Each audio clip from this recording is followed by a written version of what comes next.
Bonjour, bienvenue sur le podcast Au fil des lunes. Je suis Claire Vigrimaud. Je suis hypnologue et professeure de yoga.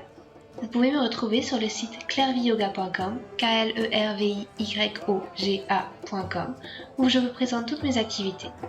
Toutes les semaines, je reçois des invités dans ce podcast qui nous parlent de leurs activités autour du bien-être, que ce soit l'hypnose, le yoga, le reiki, la sylvothérapie et bien d'autres thèmes encore. Alors sans plus attendre, voici l'épisode du jour. Dans cet épisode, je reçois Vanina, la fondatrice de Yoga on the Moon, une invitée que je suis particulièrement ravie de recevoir pour ce podcast Au fil des lunes. Nous déroulons donc la pelote qui l'a menée à boucler une dernière fois sa valise pour les voyages professionnels et tirer un trait sur une carrière en entreprise pour s'aligner sur le tracé de son chemin de vie. C'est ainsi qu'elle s'est lancée tout droit vers la transmission de ses apprentissages sur les cycles de la femme et de la lune. Le périmètre de notre discussion s'étend bien au-delà du thème du yoga et de la lune. Elle nous parle du point de départ de sa vocation, ce cercle de femmes qui a fait bouger les lignes en elle, avec, en filigrane, cette question qui tourna en boucle dans sa tête, qu'est-ce qu'être une femme ? Une conversation qui nous emporte sur la quadrature du cercle. Comment accorder une énergie féminine, cyclique et pouvant varier en dents de scie, dans une société qui imprime un mouvement résolument linéaire et qui se borne à vouloir à ce que toutes et tous soyons toujours au pic de notre forme. Mais Vanina nous donne quelques clés pour y répondre, en envisageant les choses sous des angles différents. Ainsi, une porte s'ouvre, et on découvre un panorama de choix de vie s'étendant jusqu'à l'infini. Nous faisons aussi un point sur les courbes rondes de ses projets en gestation. Militante et bienveillante, Vanina a bien des facettes et de cordes à son arc pour permettre à toutes les femmes de décrocher la lune et de vivre en harmonie avec elles-mêmes la société. Un épisode où on se laisse embarquer dans l'univers multipolaire de Vanina, à se passer en boucle dans les moments où se sent tiraillé de tous côtés, avec le sentiment de tourner en rond.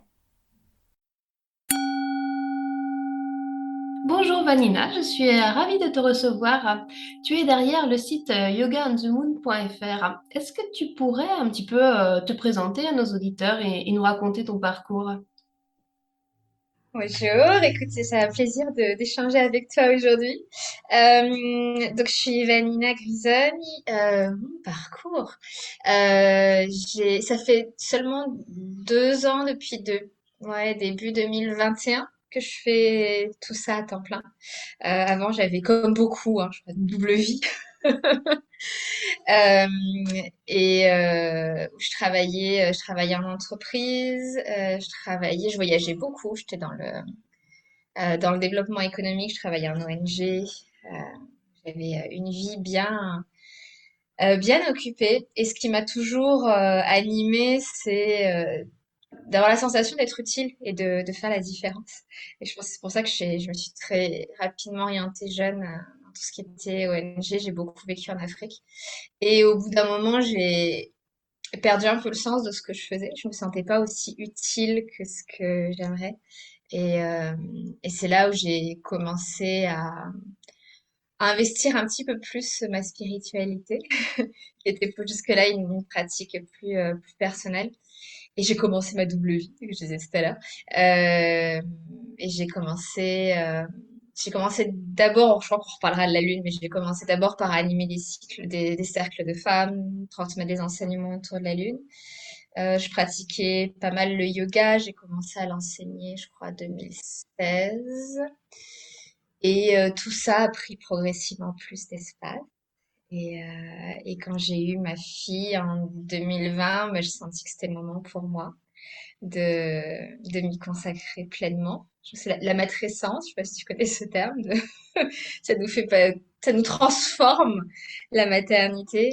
Et, voilà, et ce que je propose aujourd'hui, on aura l'occasion d'en reparler, mais c'est un peu la synthèse de tous mes cheminements personnels.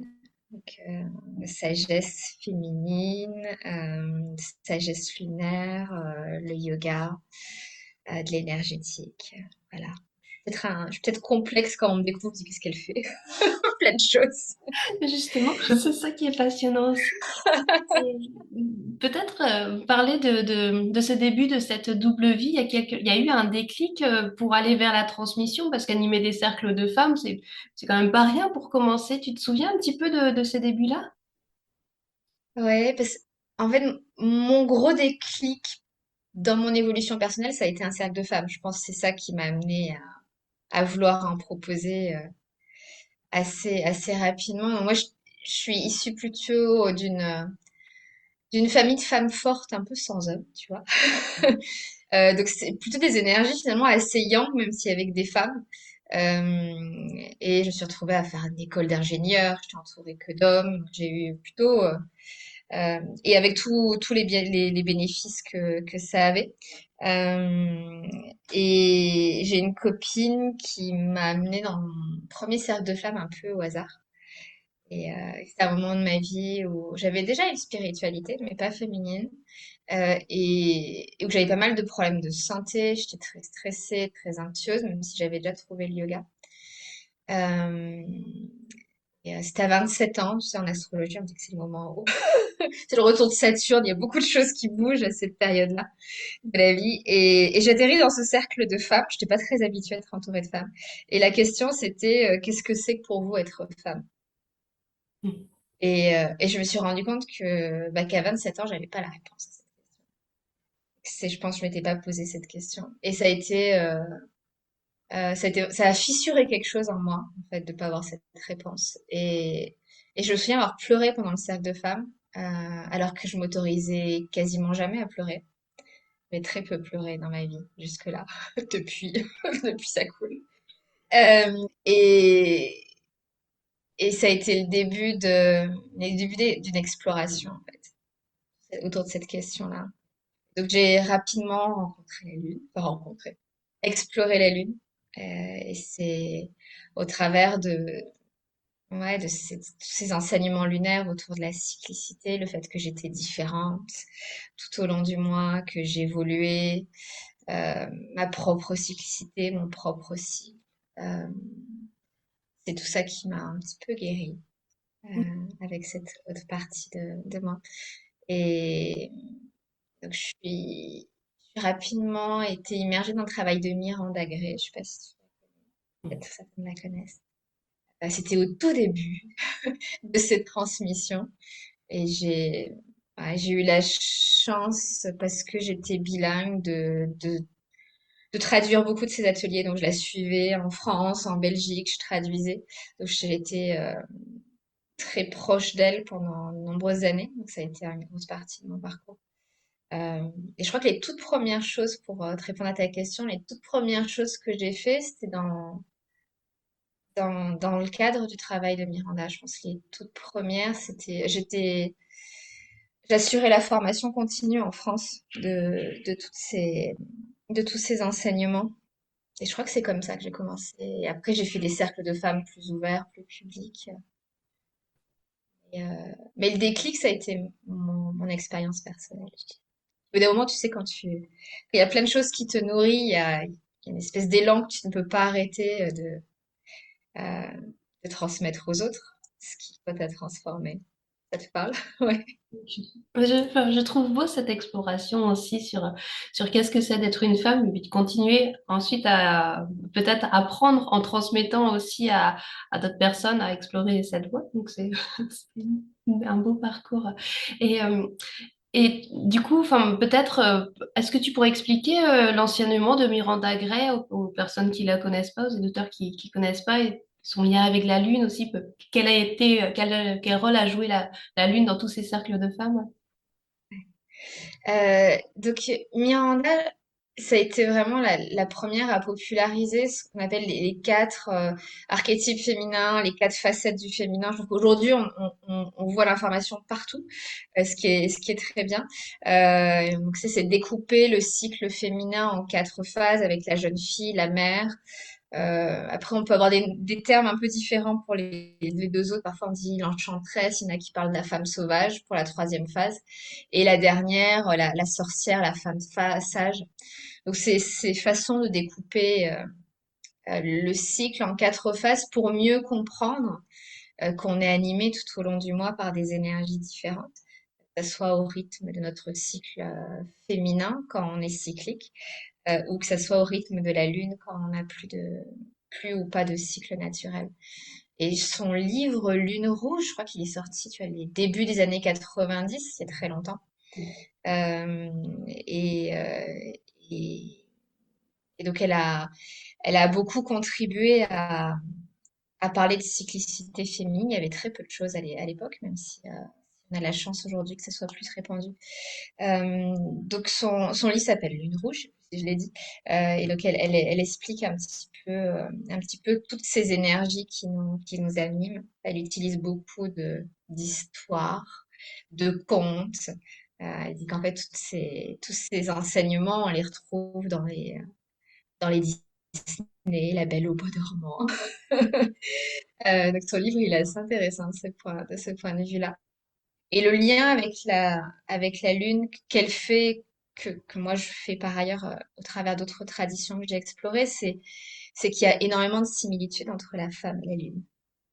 Euh, on a ce lien assez naturel parce que notre rythme, il est, il ressemble beaucoup à celui de la lune.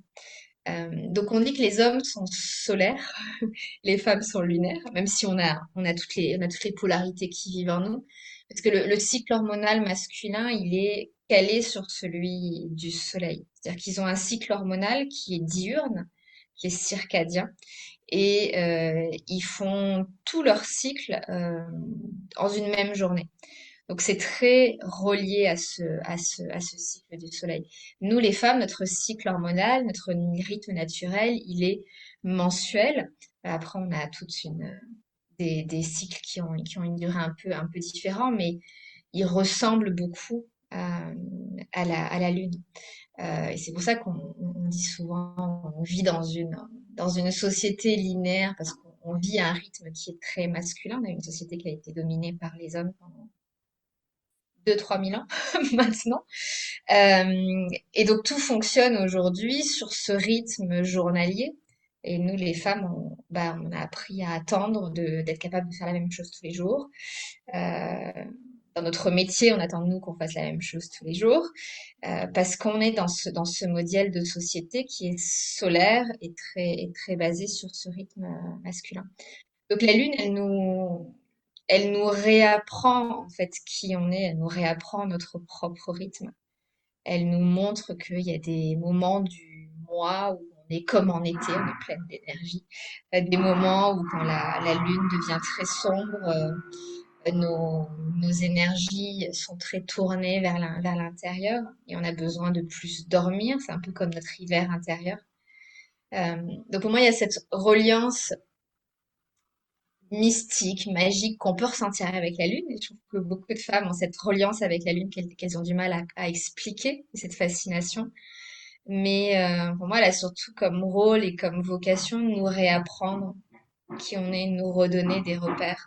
Et parfois, quand on est un peu dur envers nous-mêmes, dire ah, aujourd'hui, j'arrive pas à faire ça, ah, j'aimerais bien faire ça. On la regarde et on se rappelle que, bah oui, mais Mm. je change, j'évolue, mes énergies évoluent. Donc elle est, pour moi, c'est un excellent allié de développement personnel, de se retrouver, de se comprendre mieux en tant que femme. Si on le simplifie, tu vois, elles sont très, très accessibles pour toutes. Juste de l'observer, se dire, ah, mais moi aussi, je change. Moi Et aussi, je change.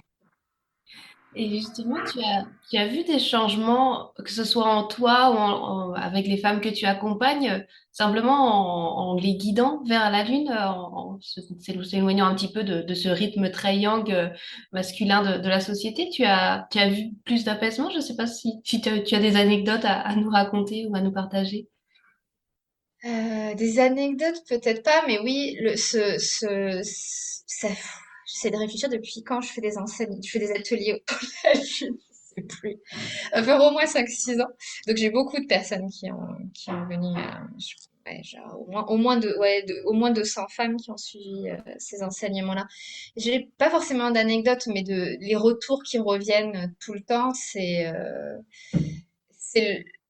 un stress qui s'en va.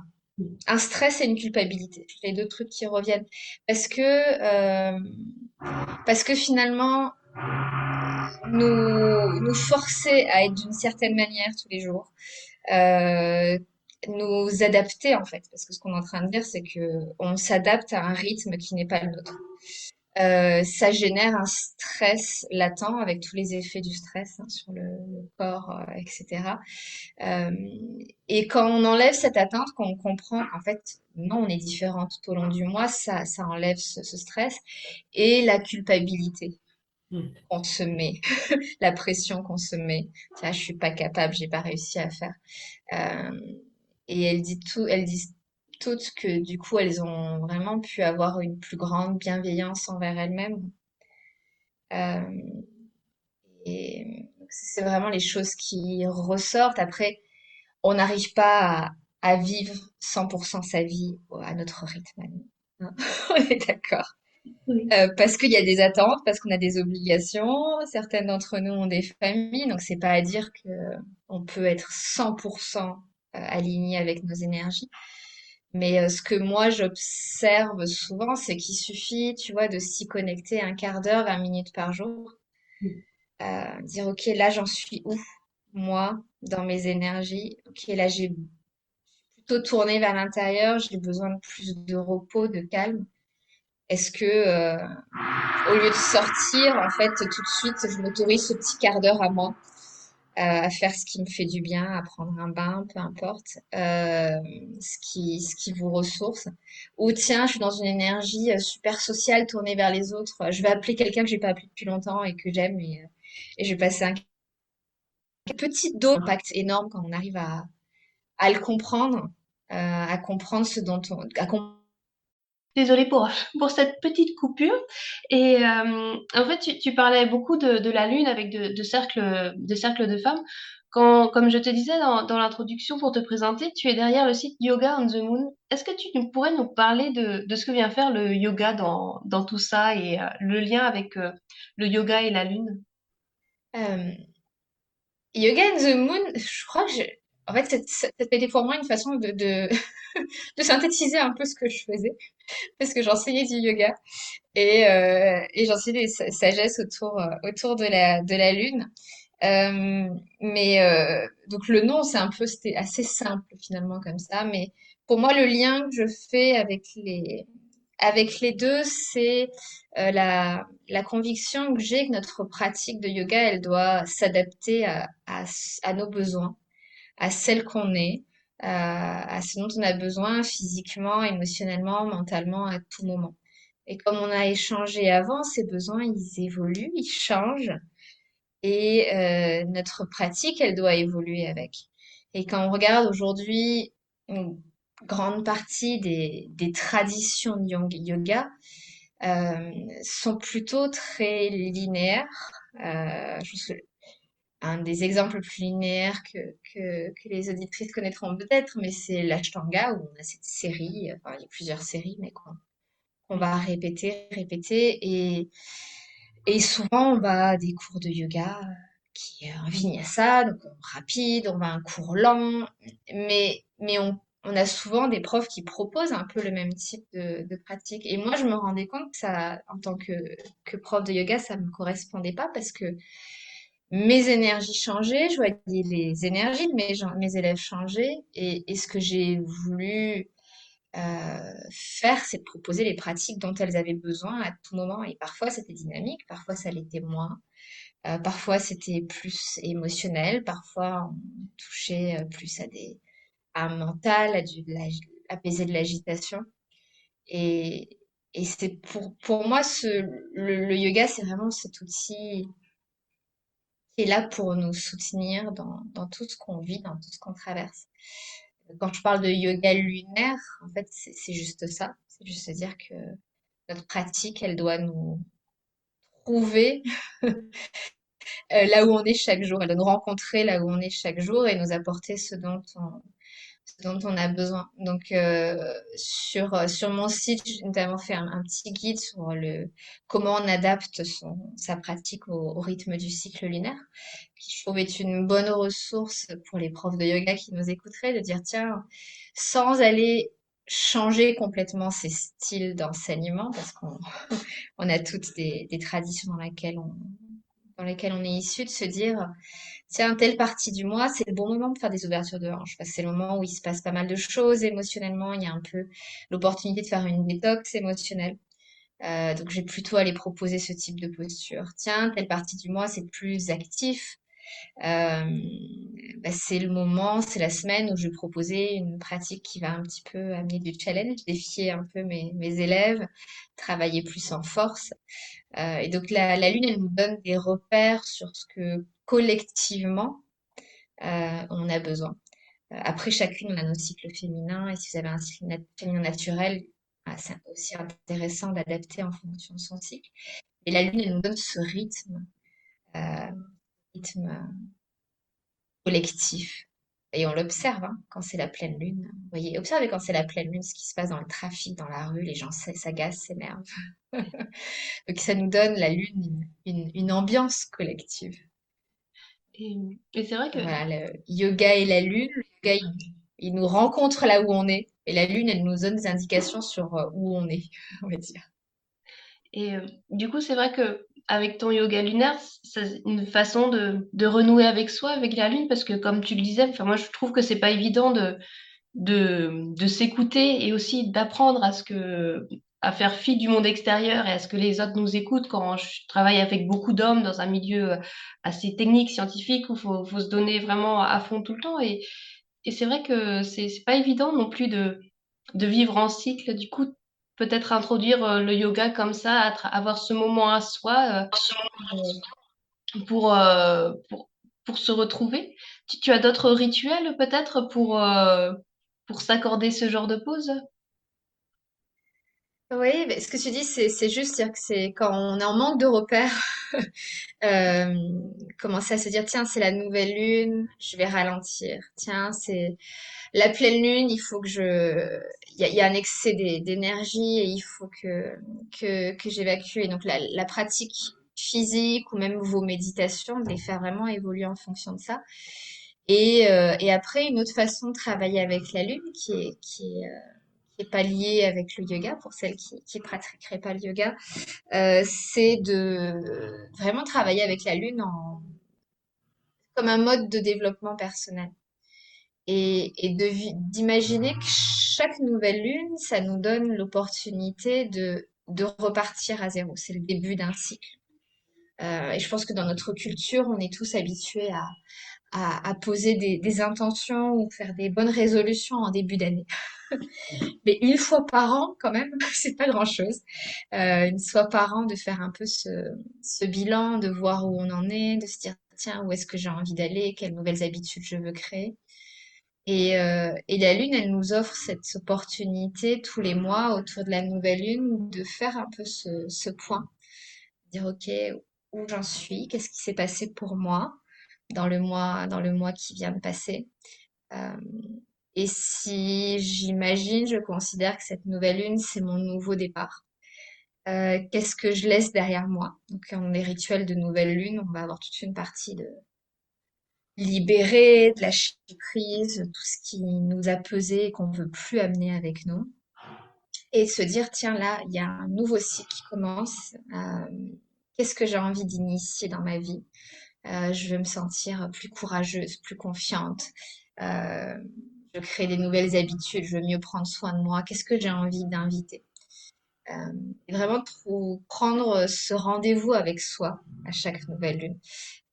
Et ça, c'est des choses que tu me disais, qu'est-ce qui ressort de toutes les femmes qui ont travaillé avec moi? En fait, travailler avec la lune, ça nous donne aussi une discipline de prendre ce temps pour soi. Sinon, les semaines passent et, et on le prend pas. Et la lune, elle nous donne rendez-vous avec nous-mêmes. C'est dans notre agenda, c'est notre calendrier. On peut vraiment s'organiser autour de ça pour savoir qu'ok, au moins une fois par mois, j'ai ce temps avec moi où je peux un peu faire un bilan et recalibrer des choses dans ma vie, me donner une nouvelle impulsion. D'accord. Et justement, en parlant d'impulsion, tu as des projets pour les jours, les mois à venir, quelque chose vers lequel ta curiosité te porte, que tu aurais envie d'explorer un petit peu plus? Donc déjà dans ma vie personnelle, c'est que je vais être à nouveau maman une deuxième fois. Donc je pense que ça va être Félicitations. une nouvelle grande impulsion. Et puis, comme je te disais, j'ai changé beaucoup de choses dans ma vie suite à la naissance de ma fille. Donc, on va voir. Je me laisse, voilà, voir comment cette deuxième maternité va m'inspirer, me transformer. Ensuite, j'écris un livre et je vais bientôt finir, qui sortira en septembre 2023, qui fait justement, c'est plutôt le lien entre l'astrologie et le yoga, mais il y a bien sûr un- une grande emphase sur la lune. Je pense que ça prend plus la moitié du livre. Et de comment, en apprenant à connaître sa carte du ciel, donc je vous donne des clés très simples, comprendre quel type de pratique est le plus bénéfique pour nous. Et aussi comment travailler avec chaque cycle lunaire tout au long de l'année, euh, voilà, avec sa pratique de yoga, mais avec une intention de développement personnel. Donc ça arrivera l'année prochaine. Et je suis très heureuse parce que, tu vois, en l'écrivant, je me dis, tiens, c'est un peu c'est un peu pas l'aboutissement, ça fait un peu un grand terme. Mais en tout cas, je mets sur le papier des choses que j'ai explorées dans mes accompagnements pendant des années. Donc ça me donne l'impression d'ancrer ça. Et je pense que ça va être un super outil pour les femmes. Mon éditrice m'a dit que déjà en quelques mois, ça avait changé beaucoup de choses dans sa vie, juste de relire les premières choses que j'ai écrites. Donc ouais, je sens que ça peut être un. Puis c'est très, tu sais, c'est les petits cahiers. Je sais pas si tu vois ces Oui, formats-là. c'est top ça pour Donc suivre. ouais, ça je trouve ça. Enfin, j'étais contente qu'ils me proposent ce format parce que je trouve que j'avais envie de quelque chose qui soit vraiment un outil facile à mettre en place pour les femmes. Ça va être mon deuxième projet de 2023 et ensuite je continue à développer mes formations et de plus en plus ça s'oriente vers l'accompagnement de personnes qui ont envie d'accompagner les femmes, même si j'ai toujours des programmes qui sont accessibles à toutes, mais je sens cet élan aussi de former plus de professionnels qui transmettent ça parce que c'est comme ça que j'ai l'impression que je peux faire bouger plus les choses. Donc voilà, j'accompagne des profs de yoga, mais j'ai aussi maintenant plein de professions qui viennent faire mes formations, des sophrologues, des hypnothérapeutes, des, des, euh, des naturopathes euh, pour, euh, pour servir les besoins des femmes. D'accord. Un D'ailleurs, autre élan. ça Et fait je pense que ça va aller pour l'année prochaine. de beaux bébés en perspective, je pense. C'est ça, Et dont, pardon. dont un physique et on sait ce que ça représente. Et d'ailleurs, on n'a pas parlé des formations et des manières dont tu accompagnes les femmes. Tu veux parler de ce que tu proposes à l'heure actuelle? Ouais. Donc pour celles qui ils veulent juste démarrer, avoir juste un petit aperçu, j'ai deux ressources gratuites et je sais pas si tu pourras mettre peut-être les liens dans le podcast. Il y a le petit guide dont je vous parlais de comment on adapte sa pratique au rythme lunaire et j'ai un petit e-book sur comment se réaligner avec ses énergies féminines avec la lune.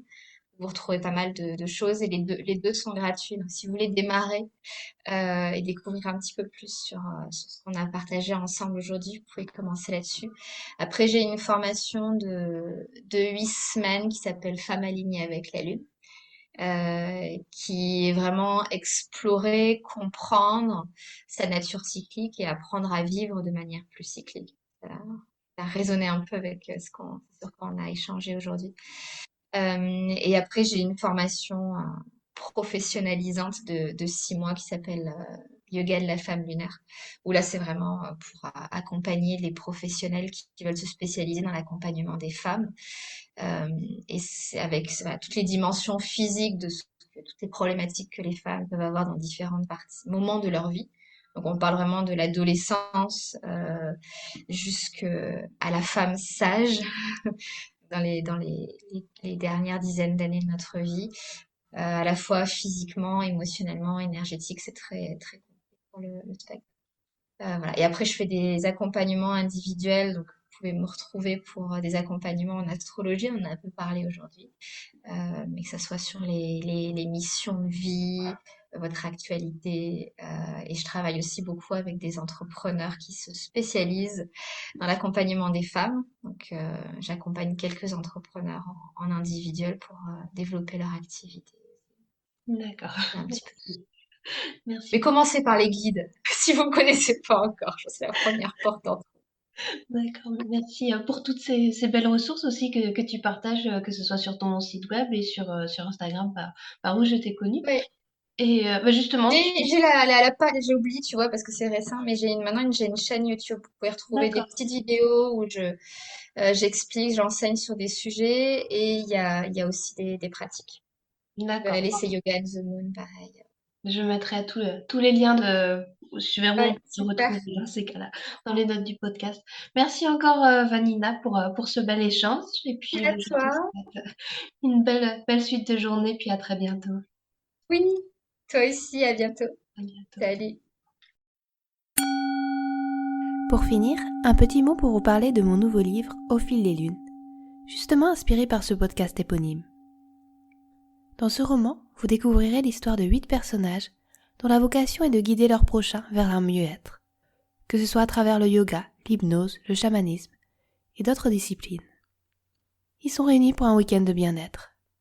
Ce sont leurs confidences que je me suis imaginé recueillir, ces conversations entre deux portes, entre deux cours, entre deux activités, où les langues se délient et où on revient sur ce qui fait qu'on en est arrivé là. Justement, ce week-end, vous y êtes aussi conviés. Alors quelques mots pour vous mettre dans l'ambiance. Une cloche retentit. Chacun repose sa tisane de camomille ou son verre de brandy. Il est l'heure de quitter la bibliothèque du manoir pour suivre Paul. Celui-ci vous mène au grenier de l'immense bâtisse pour une séance d'hypnose ludique. Cet atelier clôture la 2e journée de la retraite à laquelle vous avez été conviés. Au cours de celle-ci, vous ferez la rencontre d'une chamane, d'un herboriste, d'un maître reiki, d'une prof de yoga et des autres intervenants dont la découverte et leur mission de vie s'est faite non sans heurts, remise en question, doute ou compromis. Ce sont leurs confidences, recueillies au détour de conversations perdues, qui ont inspiré les 8 nouvelles de ce livre, au goût d'escapade hors de son quotidien. Des portraits de personnages touchants, réunis dans un captivant huis clos, dont le parcours chahuté et les étapes de vie qu'ils ont traversées amènent à s'interroger sur les milliers de chemins qui s'offrent devant soi pour réaliser ses rêves.